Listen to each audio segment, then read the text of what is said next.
कांग्रेस अध्यक्ष मल्लिकार्जुन खड़गे ने लखनऊ में सपा अध्यक्ष अखिलेश यादव के साथ संयुक्त प्रेस कॉन्फ्रेंस में चुनाव में INDA-IA गठबंधन की सरकार बनने का दावा किया। खड़गे ने कहा कि 4 जून को इंडिया गठबंधन की सरकार बनेगी। उन्होंने कहा कि 4 जून को बीजेपी की विदाई तय है। खड़गे ने कहा कि चौथे चरण के चुनाव के बाद गठबंधन मजबूत है। खड़गे ने कहा कि 4 चरण के चुनाव संपन्न हो चुके हैं और INDA मजबूत स्थिति में है।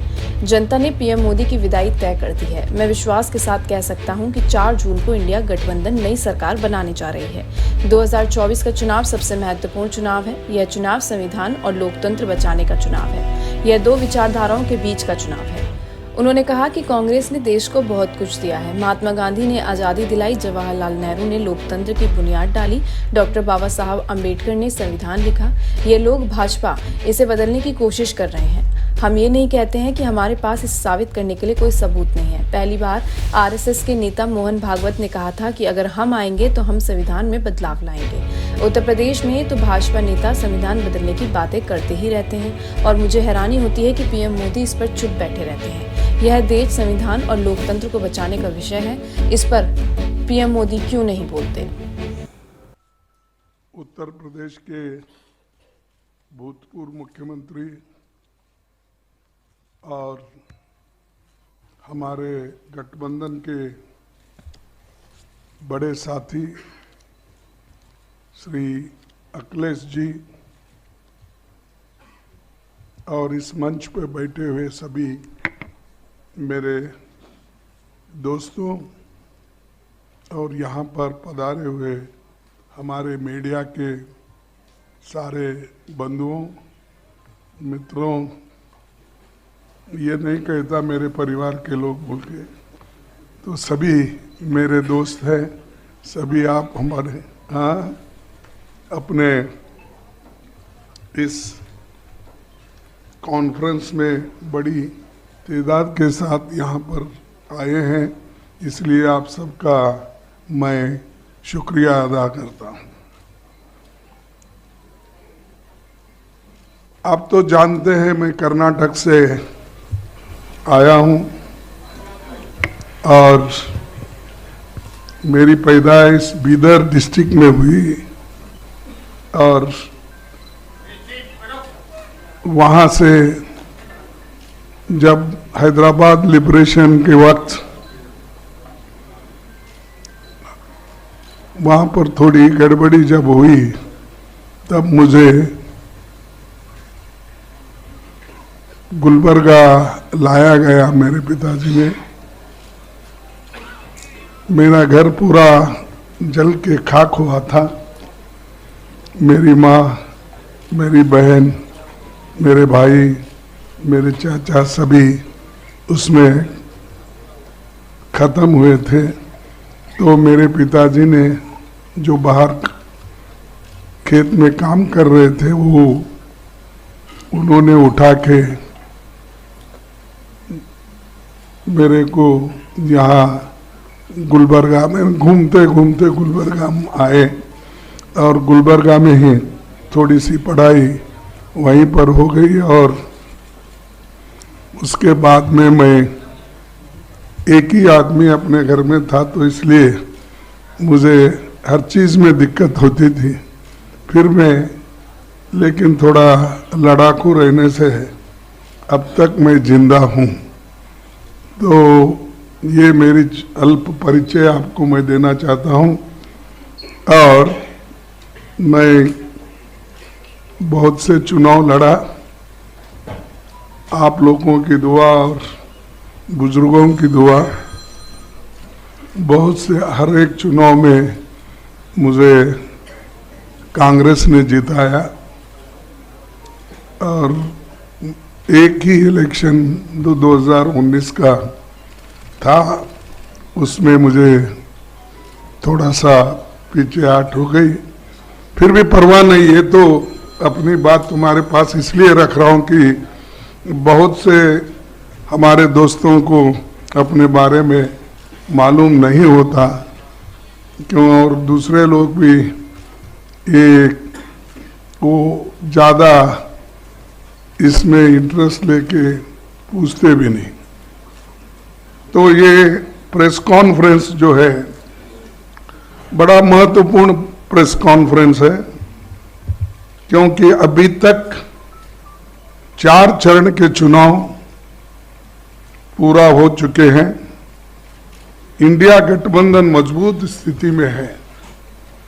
हिंदुस्तान की जनता ने मोदी जी की विदाई तय कर दी है। पूरे देश का माहौल देखकर मैं विश्वास के साथ कह सकता हूं 4 जून को इंडिया गठबंधन नई सरकार बनाने जा रही है। हो सकता है आप लोगों को ताज्जुब होगा, ये इलेक्शन रहने की वजह से हर लोग ये अचंभे से ही इसको देखते हैं। और 2024 का चुनाव देश का सबसे बड़े महत्वपूर्ण चुनाव है। ये चुनाव देश के लोकतंत्र को बचाने का, संविधान को बचाने का ये चुनाव है और एक विचारधारा का चुनाव है। हम 2 विचारधाराओं के बीच लड़ रहे हैं।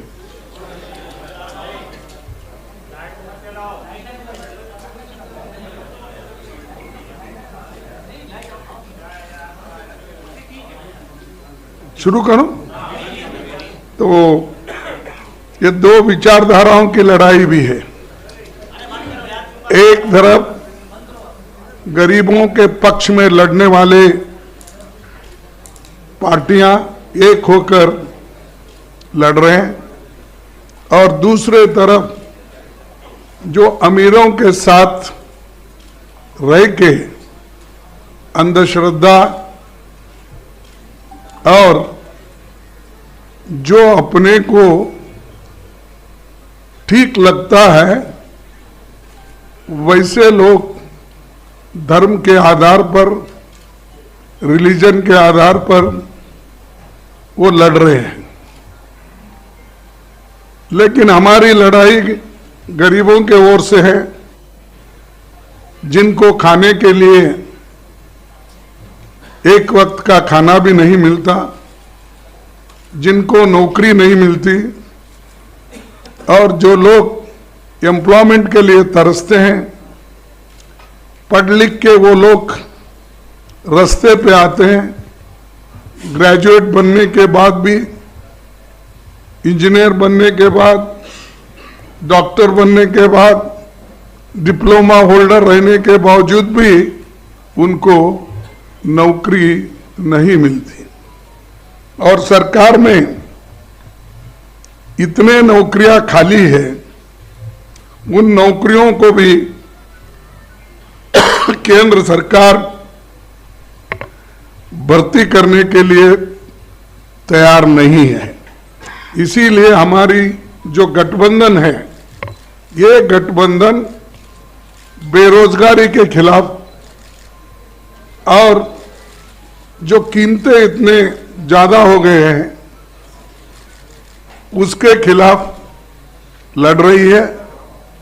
और मैं पहले ही बोला, एक तरफ अमीर एक तरफ गरीब, इस जो डिफरेंस है, फर्क है, इसको मिटाने के लिए हम लोग एक होकर गरीबों की लड़ाई लड़ रहे हैं।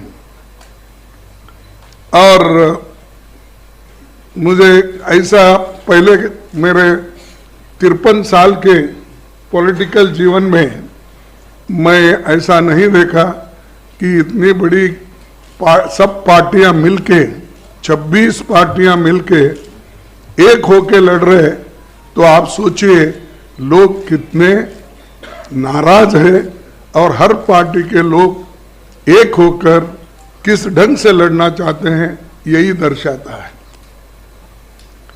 ये चुनाव इसलिए भी महत्व है कि ये पार्लियामेंट का चुनाव है, ये देश का भविष्य बनाने वाला चुनाव है।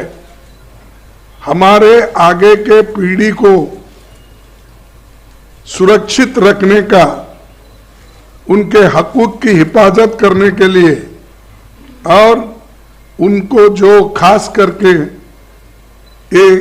वीकर सेक्शंस, दलित, आदिवासी, पिछड़े और इन लोगों के जो हकूक है, रिजर्वेशंस है, उस रिजर्वेशन की भी हिफाजत करने का हमारा फर्ज है, क्योंकि संविधान बचा तो ये सारे चीजें बच जाते हैं।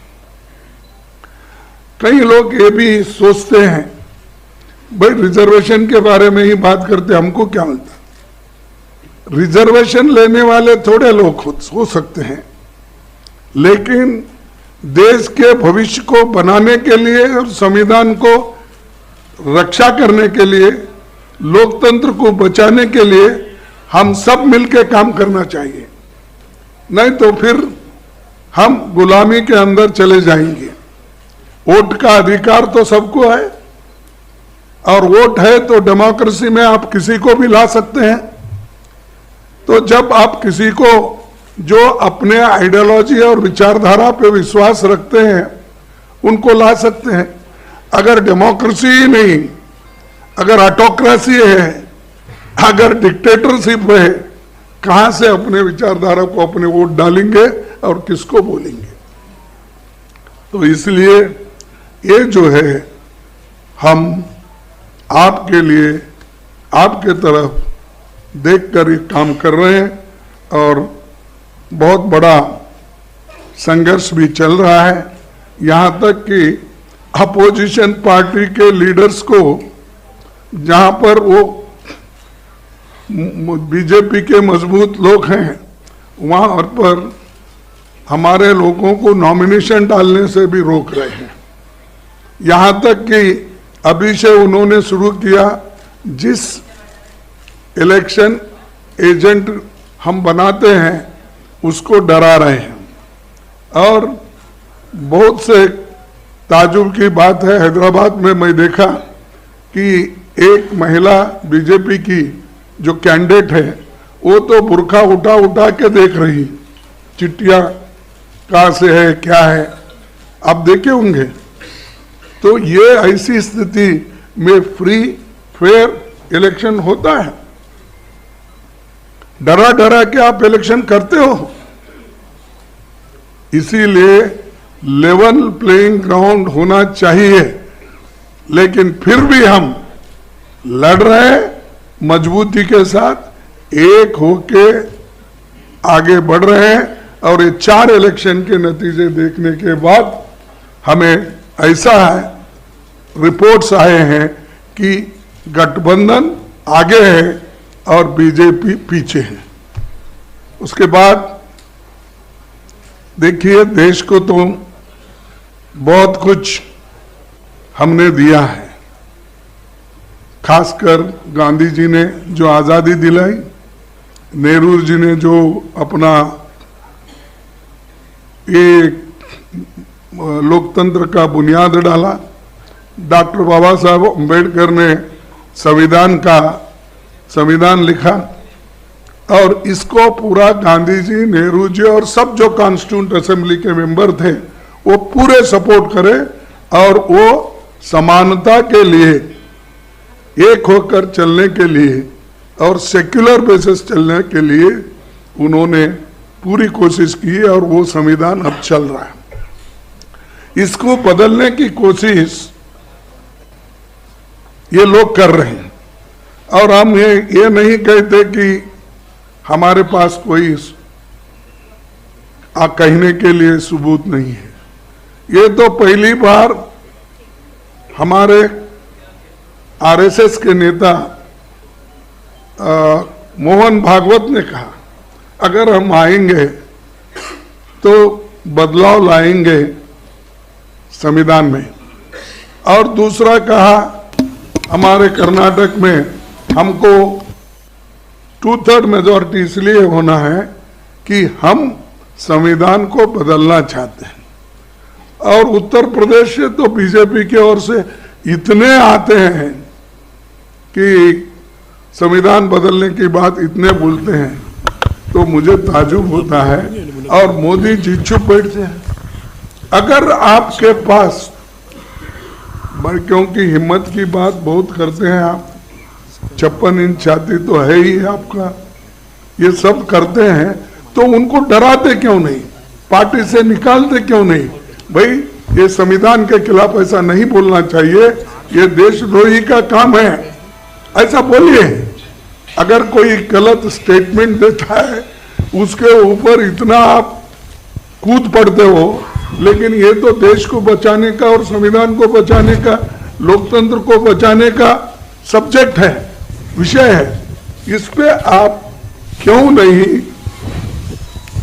ये करते? तो वो एक, और बार बार वो अपने भाषण में मटन, चिकन, मंगलसूत्र, ये मणिपुर विषय छोड़ दिए, बाकी यही वो बोलते हुए। देखो भाई, कोई भी आपको कुछ कहना है, वोट लेना है, तो आपके काम पे वोट लो ना।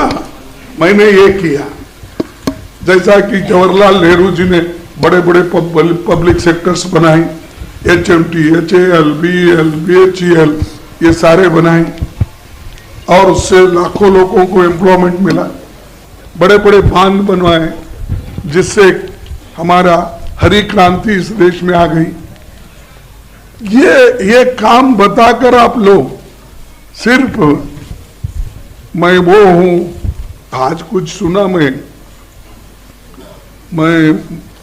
गरीब माँ का बेटा हूं, ऐसा कुछ बोल रहे थे। एक टीवी को संदर्शन कर रहे थे तो उसमें बोल रहे थे, लेकिन उनको ज्यादा दिखाते थे, टीवी वाले को जो क्वेश्चन पूछते हैं उनको कम दिखाते थे।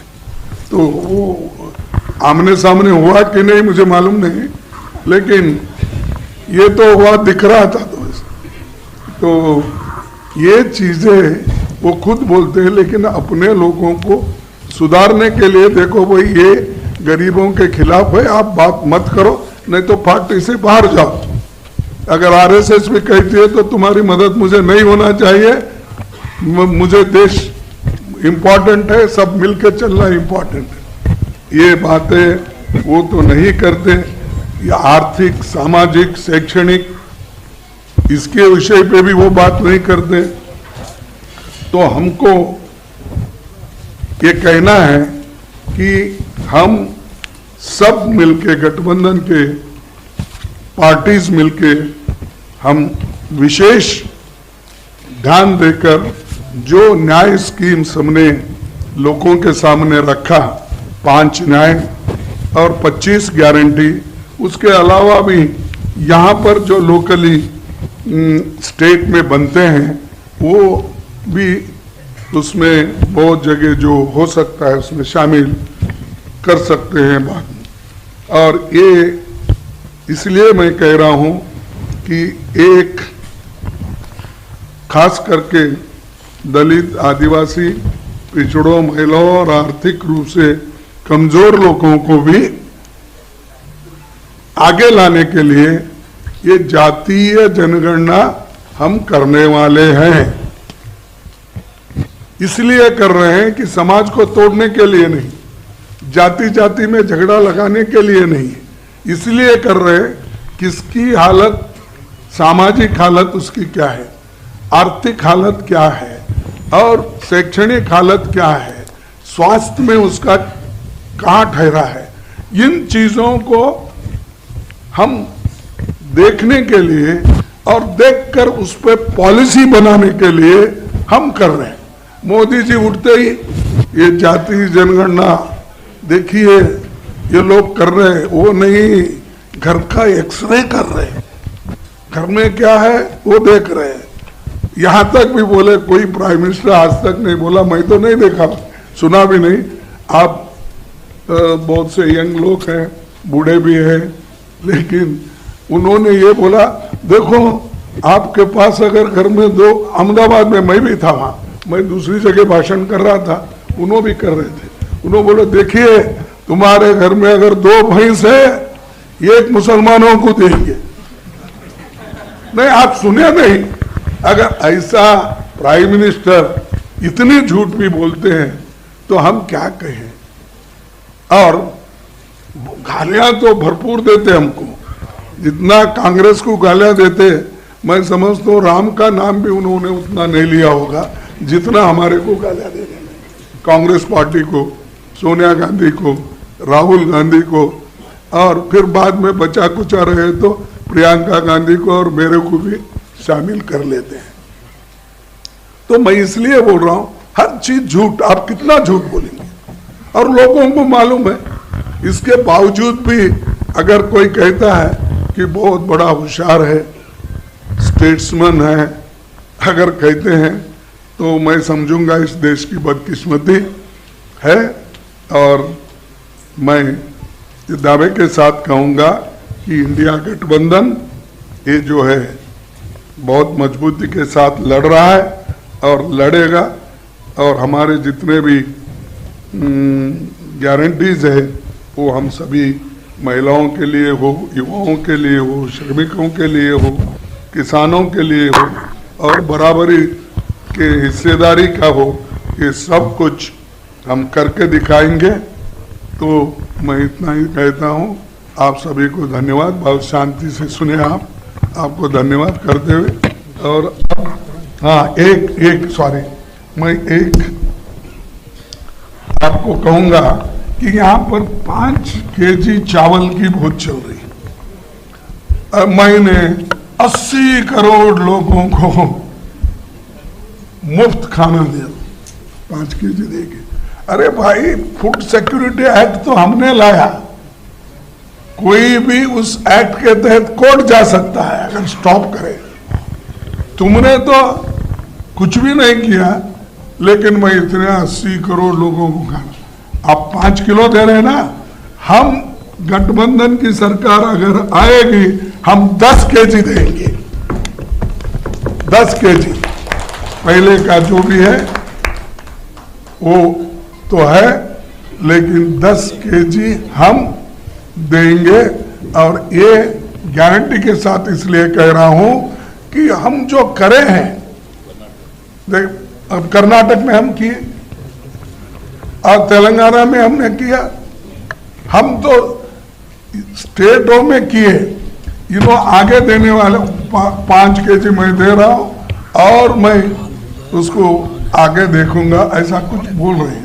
तो ये जो है, जो कुछ हुआ, ये हमारे गारंटीज कहीं हम बोल के नहीं करें, या मनरेगा का हो, या फूड सिक्योरिटी हो, या आरटीए हो, या आरटीई हो, ये सारी चीजें मन से किए गरीबों के लिए। तो ये चीज मुझे कहना था। धन्यवाद। मैं धन्यवाद देता हूं अविनाश पांडे जी का। हमारे साथ आप जिनकी बात सुन रहे थे, आदरणीय कांग्रेस पार्टी के राष्ट्रीय अध्यक्ष आदरणीय मल्लिकार्जुन खड़गे जी, कांग्रेस पार्टी के उपस्थित सभी हमारे नेता और समाजवादी पार्टी के प्रदेश के अध्यक्ष श्यामलाल पाल जी, पार्टी के सभी नेता और प्रेस के साथियों का मैं बहुत बहुत धन्यवाद और आभार प्रकट करता हूं। चौथे चरण का चुनाव खत्म हो गया है। भारतीय जनता पार्टी का झूठ जितना पहाड़ चढ़ना था, पहाड़ चढ़ चुका है। चोटी से अब उतरना शुरू हो गया है, अब लुढ़कना शुरू हो गया है। उनका काउंटडाउन के साथ साथ माउंटेन डाउन भी शुरू हो गया है। मैं अपने प्रेस के साथियों को भी 4 जून के जो सुनहरा समय आने वाला है उसके लिए बधाई दूंगा कि उस दिन फ्रीडम ऑफ प्रेस का दिन भी होगा।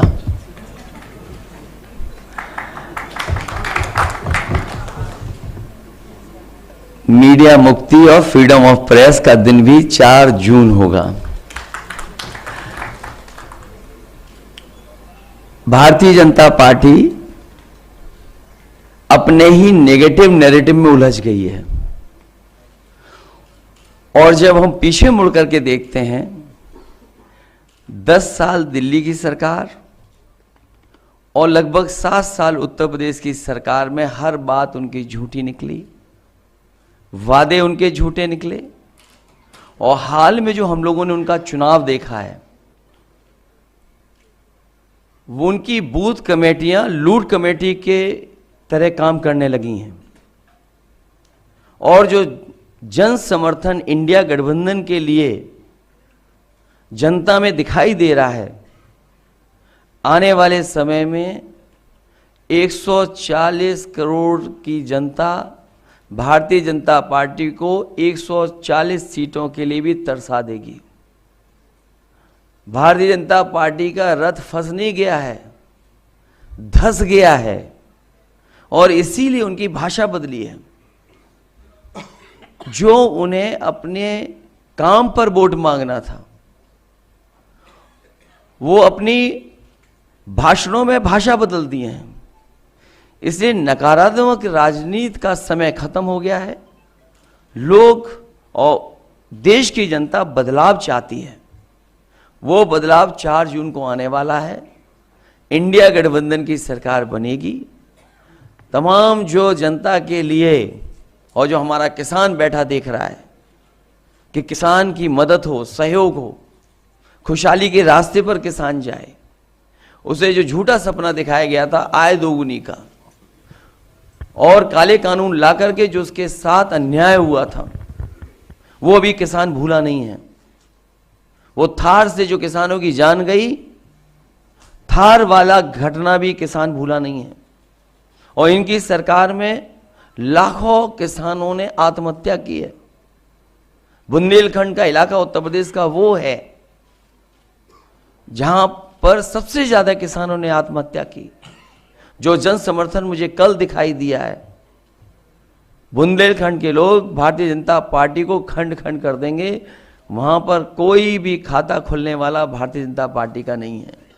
और मैंने कई बार कहा और फिर कहता हूं प्रेस के सामने, इंडिया गठबंधन उत्तर प्रदेश में 79 सीटें जीत रहा है और क्यूटो में लड़ाई में है। जो नौजवान देख रहा है कि उसकी हर परीक्षा, उसका पेपर लीक हुआ, जिन्होंने तैयारी करके गए, कोचिंग करके गए और जब वो परीक्षा दे करके घर लौटे तो निराश हो गए क्योंकि परीक्षा का पेपर लीक हो गया। ये सरकार नौकरी नहीं देना चाहती। नौकरी खोने से नौजवानों का 1/3 जीवन बर्बाद हो गया। कई मौकों पर कहा मैंने, वो गणित बताया कि अगर एक परिवार के 3 सदस्य इस सरकार से नाराज हैं, जो बेटा या बेटी परीक्षा लिखने गई थी और उसके केवल माँ बाप को हम जोड़ दें, 3 गुणा 60 लाख बनता है 1 करोड़ 80 लाख और 1 करोड़ 80 लाख अगर हम भाग दे दें 80 लोकसभाओं से, तो हर लोकसभा में 2,25,000 वोट कम भारतीय जनता पार्टी का हो गया। इसकी भरपाई कहाँ है? इसलिए पूरा सफाया होने जा रहा है।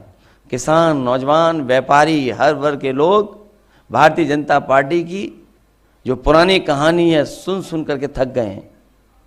इनके जो घिसे पटे डायलॉग हैं उनको भी कोई नहीं सुनना चाहता। इसलिए इस बार परिवर्तन होना तय है। इंडिया गठबंधन सबसे ज़्यादा सीटें उत्तर प्रदेश में भी और देश में जीतने जा रहा है। मैं एक बार फिर आदरणीय मल्लिकार्जुन खड़गे जी का बहुत बहुत धन्यवाद देता हूं, आभार प्रकट करता हूं, क्योंकि जो आह्वान आपने किया वही आह्वान हम लोग कर रहे हैं कि आज लोकतंत्र को खतरा है। ये लोकतंत्र के पीछे तो पड़े ही हैं, हमारी आपकी जान के पीछे भी पड़े थे। अब ये कहते हैं कि हम वैक्सीन वापस ले लेंगे। जो शरीर में हमारे वैक्सीन चली गई, अब बताओ उस शरीर से कैसे वापस लेंगे? और लोकतंत्र तो खत्म करना ही चाहते हैं। संविधान ने जो अधिकार, न्याय और जो हमारे लिए रास्ता चुना था उसको भी खत्म करना चाहते हैं। उससे पहले हमने आपने देखा है कि हर इंस्टीट्यूशन को इन्होंने खत्म कर दिया। हर इंस्टीट्यूशन को ये खत्म कर रहे हैं। इंस्टीट्यूशन का खत्म होना ही हमारे आपका बाबा साहब भीमराव अम्बेडकर जी का दिया हुआ संविधान को खत्म करने का रास्ता है। इसलिए देश की जनता लोकतंत्र को भी बचाएगी और भारतीय जनता पार्टी को इस बार हारने का काम करेगी। बहुत बहुत धन्यवाद आदरणीय अखिलेश जी।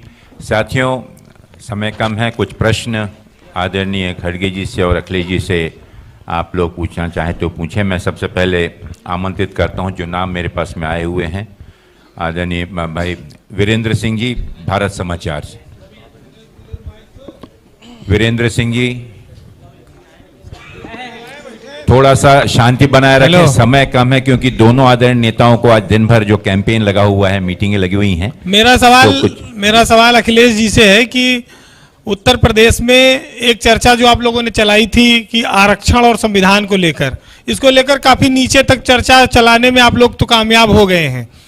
और दूसरी बात यह है कि पीडीए को लेकर आपने एक अभियान शुरू किया था, लेकिन इन सब के बीच में कुछ जगहों पर मायावती ऐसे प्रत्याशी खड़े कर रही जहां आपके काफी जो है परेशानी आपके लिए पैदा हो रही। इसको आप किस रूप में देखते हैं, क्योंकि वो भी भाजपा से भी इस गठबंधन को लड़ना पड़ रहा है यूपी में और मायावती से भी लड़ना पड़ रहा है।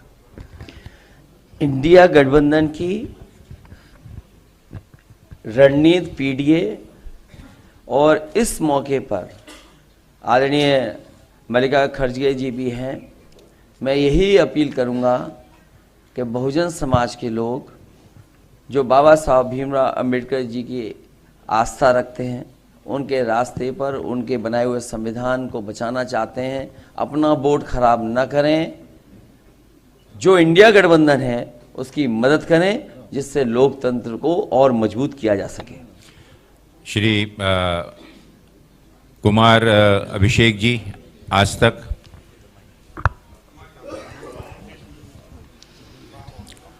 सर, मेरा सवाल खड़गे साहब से है।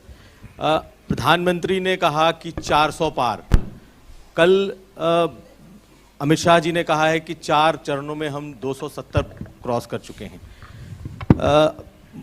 अखिलेश जी ने अभी 140 कहा, राहुल जी ने 150 कहा है बीजेपी के लिए। आप बीजेपी को कहां तक देख रहे हैं और कांग्रेस पार्टी को आप कहां तक देख रहे हैं, कांग्रेस पार्टी को? और सवाल एक सर और है इसमें, अगर आप दे सकें। एक प्रश्न पूछें। जोड़ देता हूं, अलग सा सवाल। जल्दी। सर, स्वाति मालीवाल को लेकर के दिल्ली मुख्यमंत्री के आवास पर आरोप लगाए गए हैं, उस पर भी आपका रिएक्शन चाहेंगे। देखिए, आपने जो पहला प्रश्न पूछा उसका जवाब मैं ये देता हूं कि मोदी जी 400 पार पहले से बोलते आ रहे हैं। गनीमत है, हम खुशकिस्मत हैं, वो 600 पार बोले नहीं, क्योंकि हमारी जो पार्लियामेंट की संख्या है 543 है, 543। तो इसीलिए मैं उनको धन्यवाद देता हूँ, कम से कम वो 600 पार नहीं बोले, ताकि पूरे हिंदुस्तान का गरिमा खत्म हो जाएगा। और क्या प्राइम मिनिस्टर बोल रहे हो। और दूसरी चीज, मैं शर्त लगाता हूं, अगर वो 400 पार 200 पार नहीं कर सकते, 200 पार नहीं कर सकते। और अब शाह बोल रहे हैं, शाह पहले नहीं बोलते थे, लेकिन बड़े बड़े अखबारों में उनके ऐसे आ रहे हैं कि प्रश्न उत्तर, मैं देखा हर पेपर में देखा, हिंदी पेपर में भी देखा, इंग्लिश में देखा, कन्नड़ा में देखा, बड़े बड़े उनके जो प्रश्न और उत्तर क्या पहले ही थे, क्या बनाए हुए थे, मुझे मालूम नहीं, लेकिन वो ठीक है, उनका जो कहना है कहते। लेकिन मैं कह रहा हूँ, हमारे गठबंधन को, बीजेपी को सत्ता में आने के लिए, रोकने के लिए जितने नंबर होना, उससे ज्यादा नंबर हमारे पास आएंगे। बहुत बहुत धन्यवाद। एएनआई से उस्मान जी। खड़गे साहब, आपसे मेरा सवाल है कि अभी आपने जिक्र किया प्रधानमंत्री ने कि अपने भाषणों में मंगल सूत्र, मटन और मुस्लिम का जिक्र किया, लेकिन कल जब प्रधानमंत्री से इसी पे सवाल हुआ तो उन्होंने कहा कि मैंने कहीं पे भी भेदभाव नहीं किया, हिंदू मुसलमान में कभी फ़र्क नहीं किया, और ये तक कहा कि ईद का जो त्यौहार है वो हम मनाते हैं, उस दिन हमारे घर में खाना नहीं पकता है। ये सारी चीज़ें उन्होंने कही कि हम इतने उससे कहते हैं, और आप वो कहा कि कहीं पे भी भेदभाव हम नहीं कर रहे हैं। अध्यक्ष जी, मुझे हाँ, मैं नहीं बोले सो शब्द है, ये शब्द तो उनके हैं। आप तुलना कीजिए, क्या उन्होंने बोला क्या नहीं, मटन, बीफ, चिकन, मछली और मंगलसूत्र, ये सारी चीजें, सारे शब्द मेरे हैं या उनके हैं? आप तो खैर सभी पत्रकार हैं और सभी लोग को जानते हैं, तो मैं बोलता हूँ ऐसी चीजें छोड़ो, तुम्हारे डेवलपमेंट की बात करो। तुम क्या अचीव किए इस 10 साल में, आपकी कामयाबी क्या है, जनता को बताओ, वो बताकर वोट लो। अब हम बता रहे भाई हमने हमारे वक्त मनरेगा किए, आरटीई किए, आरटीए किए, ये सारी फूड सिक्योरिटी एक्ट किए, हेल्थ जो अपने ग्रामीण हेल्थ का हमने प्रोग्राम, ये हम बोल सकते हैं। तुम वैसे बोलकर अगर आइए तो उसको कुछ वैल्यू होता है। मटन चिकन की बात उन्हों करे, हम नहीं करें, उसको हम जवाब दे रहे। पीटीआई से भाई काजी फराज जी।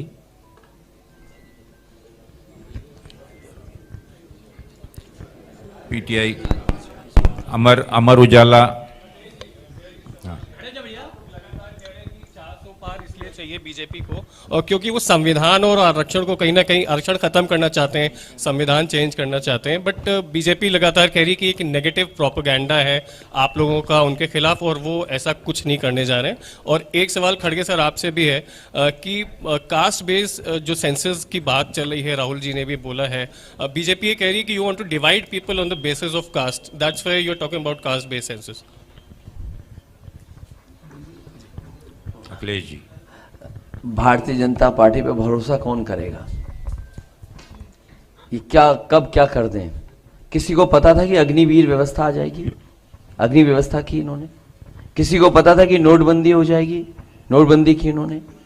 किसी को पता था और इन्होंने भरोसा दिलाया था कि जीएसटी लागू होने के बाद व्यापार सुधर जाएगा, व्यापार करना आसान हो जाएगा। क्या व्यापारियों को नहीं उलझा दिया? इनकी बात पर भरोसा नहीं किया जा सकता है। ये 400 पार का नारा इसीलिए दे रहे थे, न केवल उन्होंने दिया बल्कि उनके सांसदों का सुनिए, जो मेरठ से उनके प्रत्याशी थे, वो यही कह रहे थे कि 400 इसलिए जरूरी है कि संविधान में कुछ परिवर्तन लाना है। अयोध्या के जो उनके प्रत्याशी थे वो भी यही कह रहे थे कि संविधान में बदलना है, संविधान में कुछ संशोधन करना है, इसलिए हमें 400 से ज्यादा सीटें चाहिए। और देश के अलग अलग कोने से ये बात आई है। भारतीय जनता पार्टी का लक्ष्य है कि पूरा देश एक रंग में रंग दे। ये मिलीजुली संस्कृति, ये हमारे भाईचारे का देश, ये हमारा गंगा जमुनी तहजीब का देश, इसको ये एक रंग में लाना चाहते हैं। वो हमारे देश की जनता कभी स्वीकार नहीं कर सकती। अमर उजाला अजीत जी। नहीं, ये जो 400 पार का नारा अभी आया और आपने भी पूछा, उसका उत्तर तो आपको मिला, लेकिन मैं यही कहूँगा 400 पार का नारा जो दे रहे हैं वो इसलिए दे रहे हैं कि आरक्षण पर वार करने के लिए, खत्म करने के लिए ये दे रहे हैं। तो इसीलिए इसमें झगड़े की बात, डिवीजन की क्या बात है? आरक्षण तो पहले से है, अब बैकवर्ड्स को भी दिए हैं, अब बढ़ाने का है। उसीलिए तो हम बोले कि more than 50% will extend it, जैसा कि अब तमिलनाडु में हुआ 69% है। तो हम एक तो 50% से ज्यादा आरक्षण देंगे, और दूसरा अब जो आरक्षण है उसकी सुरक्षा के लिए भी हम लड़ रहे हैं सब मिलकर। अमर उजाला से अजीत जी।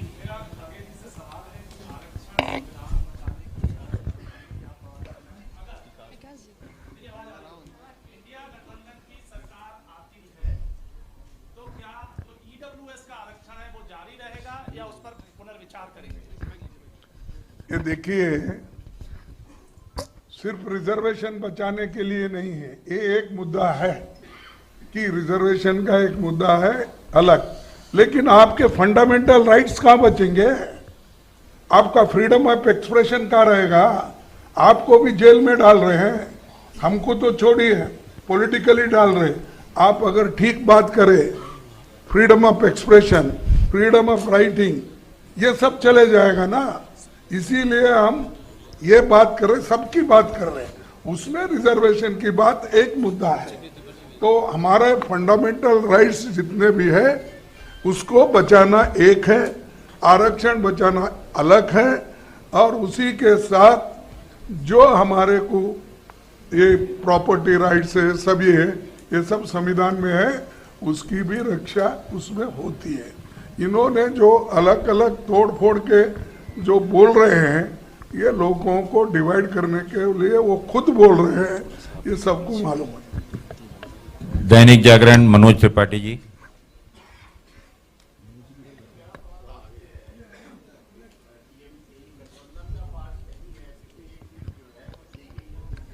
क्या गणित है? किससे पूछ रहे हैं आप? अच्छा, मुझसे पूछ रहे हैं।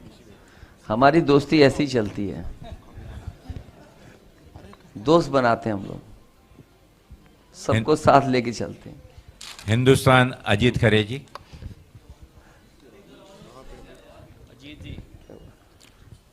ओझा जी।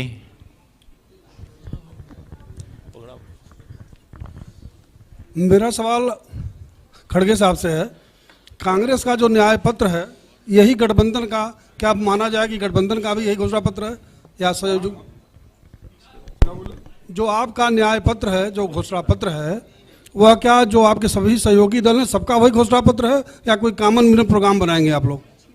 अब देखिए, ये तो हर पार्टी अपना मैनिफेस्टो निकालती है, इसके बाद कॉमन मिनिमम प्रोग्राम चुन के आने के बाद सब मिलके बनाते हैं, भाई इसमें से कौन से मुद्दों को पहले हम आगे लेना, तो वो बाद में तय हो जाएगा। पहला हमको तो ये पूरा गठबंधन को मदद करो आप जरा, तो अखिलेश जी सहमत हैं क्या? सारी चीजें सॉल्व करेंगे। अखिलेश जी सहमत हैं इनके न्याय पत्र से? क्या चीज? आप इनके न्याय पत्र से सहमत है पूरी तरह? नहीं, देखिए, जो आपका मैनिफेस्टो न्याय पत्र है या जो हमारे सुझाव है जनता के बीच में जो विजन डॉक्यूमेंट है, मान लीजिए जातीय गणना पे कांग्रेस पार्टी, समाजवादी पार्टी, अन्य दल सब साथ हैं।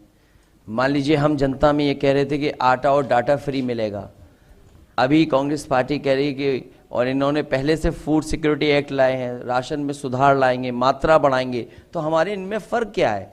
हम जो बेस्ट दे सकते हैं जनता को वो हम मिल करके देंगे। चलिए साथियों, का समय कम है। मौसमी जी। एक मौसमी जी कर लेते हैं, पूछ लेते हैं, आप एक थोड़ा शांति से, बस एक सर। हाँ जी, सर एक मिनट मौसमी जी, एक मिनट रुकिए, उनका प्रश्न एक मिनट जी, लेकिन थोड़ा सा अगर क्रमबद्ध तरीके से चलें तो समय कम। पूछिए मौसमी जी, पूछिए। नमस्कार सर, मेरा सवाल छोटा छोटा है खरगे साहब से भी और अखिलेश जी से भी।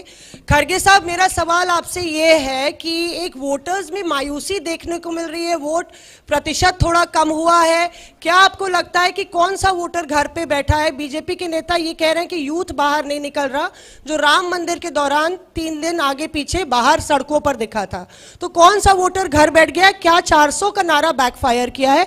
खरगे साहब से ये सवाल है। और अखिलेश जी, आपसे सवाल ये है कि रायबरेली में कांग्रेस अब ये नारा दे रही है कि आप रायबरेली से कांग्रेस के उम्मीदवार को नहीं जिताएंगे, बल्कि रायबरेली से आप प्रधानमंत्री दिल्ली भेजेंगे। तो आप कह रहे हैं 79 सीट आ रही है उत्तर प्रदेश में, इस पर आपकी क्या राय है कि रायबरेली से क्या प्रधानमंत्री भेजेंगे दिल्ली? नहीं, हम अपनी कोई स्ट्रेटजी आपको नहीं बताएंगे।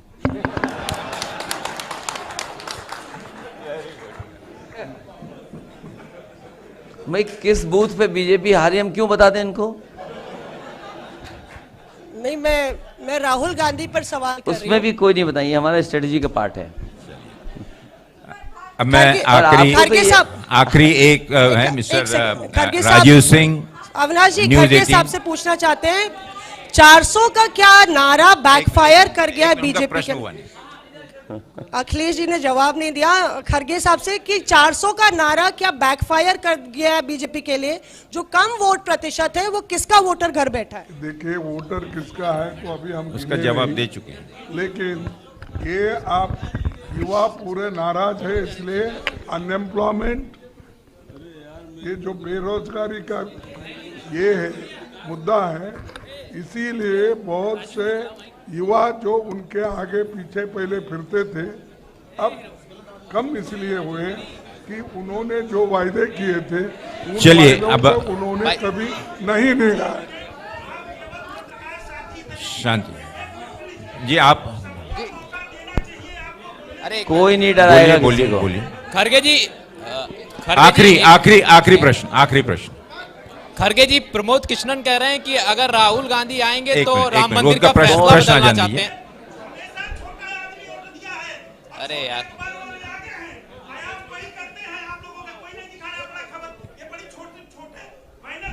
आपका प्रश्न बोलिए ना, प्रश्न बोलिए आपका प्रश्न। खड़गे जी आप प्रश्न, एक मिनट खड़गे जी।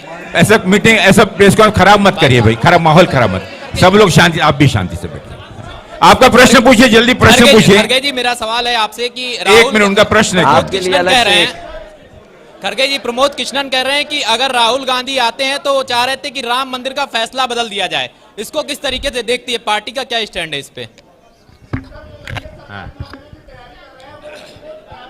जी